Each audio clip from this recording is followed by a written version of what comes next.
If you think Chongqing is only about futuristic skyscrapers and the famous Hongya Cave, you're missing one of its most fascinating places.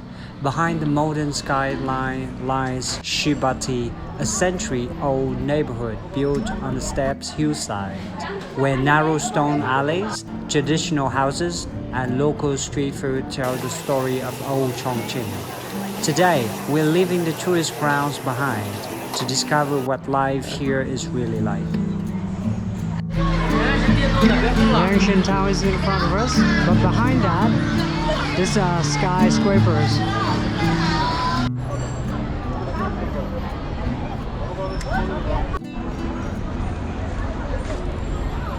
Welcome to Chongqing. This is Shibati area. Alright. So as you know that I've shown you just now the scenic area. Let's go and have a look at it. It is the ancient town, Shibati. Okay, let's go. It's a combination between the very old-fashioned way, old-fashioned traditional houses down here, and the beautiful skyscrapers over there. This is located just in the center of the Chongqing city. It is, accessible. Everybody can go. It's completely complimentary for any tourists, any visitors who is traveling in here. It is a beautiful place, isn't it? Come and check it out. We're now walking down there to the ancient city. Shibati, and Hongya Cave, and so many other places, beautiful and very famous, popular places are free, complimentary. And for any visitors, it's good because it is not really happened back home. Almost everywhere you gotta purchase a ticket, but in here, almost of the the places like that, they are complimentary. How beautiful that is. It is a complex of restaurants, hotels, and so many food courts in here, souvenir stores. Wow. So many tourists are screaming in here because it's so beautiful. As a local guide in Sapa, I'm always fascinated by places that still preserve their story while welcoming the modern tourism. Today I've come to Shibati in Chongqing, one of the city's oldest historic districts. At a first glance, it looks like a popular tourist attraction, but once you start walking through these stone streets, you'll quickly realize this place has a story that goes back hundreds of years. One thing I immediately notice is how different the atmosphere feels compared to the busy city outside. Chongqing is famous for its skyscrapers and futuristic skylines, but here, time seems to slow down. The narrow lanes, traditional architecture, and endless stairways remind visitors that this city was built on mountains long before modern buildings appeared. The temperature now is about 28 degrees Celsius, so this one is really good. But if you are here in the middle of the day, it is very, very hot. It's like 42 or something. So better not to go that time of the day. Follow me, guys. Walking through Shibati feels less like visiting a tourist attraction and more like wandering through a living neighborhood. Around every corner you'll find small shops, local snacks, handmade crafts, and people simply enjoying their day. As someone who introduces visitors to local culture back home in Sapa, I always believe these simple moments tell you how far more about a destination than famous landmarks ever could. It is easy to understand why this place attracts so many visitors. You don't come here for only one famous building.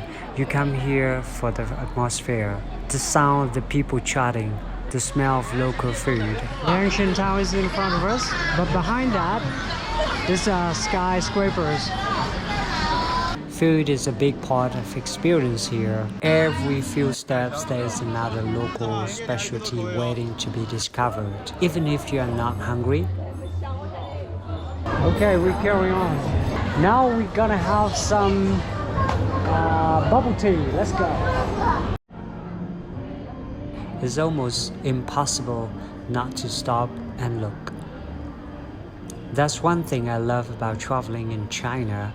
Every neighborhood has its own flavors, and every meal tells a little story about the culture.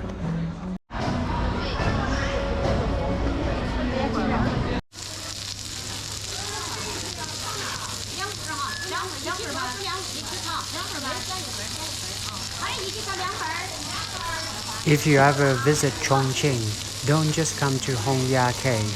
Spend a few hours wandering through Shibati as well. Slow down, explore the hidden streets, try the local food. Okay, so we decided to sit down and have something for our dinner.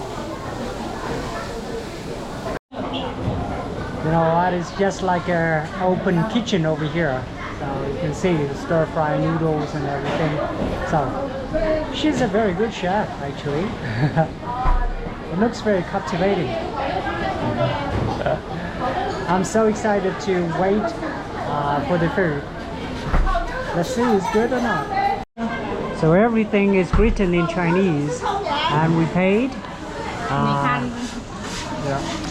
那个酒是你们的，我不是中国人，我 Just double check your order.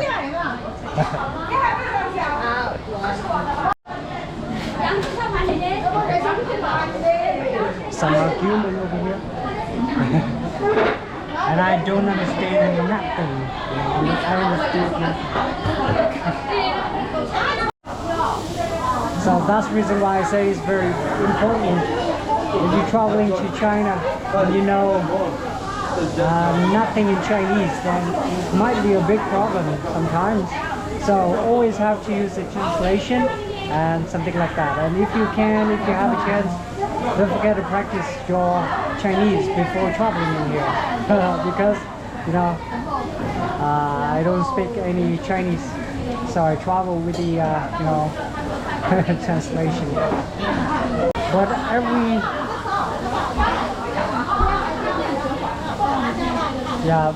but you know, most of the Chinese, the voice is, you know, the tone of the voice is a little bit higher than normal, so it is not really a human, you know, it's just like a normal talk. Okay, so this one is a stir-fry rice. Alright, and we still have to wait for the next one. It's coming later. Excuse me. Hello. Can I have a water? Water? How much? Okay. Here we go. One. Yeah, thank you. Oh, she's so good. And simply enjoy the atmosphere. Sometimes the places we remember most aren't the biggest attractions, but the ones that makes us feel connected to the city. Is it mine? Thank you. Thank you, really appreciate it. Okay, always order the food and say no spicy.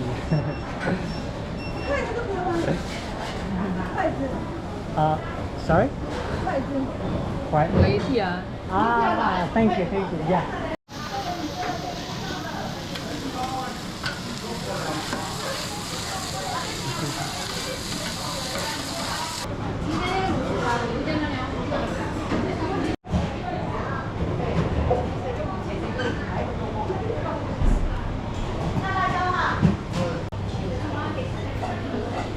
you. Bye. Alright, so it's time to finish and go back hotel. I'm gonna see you tomorrow, guys. Bye.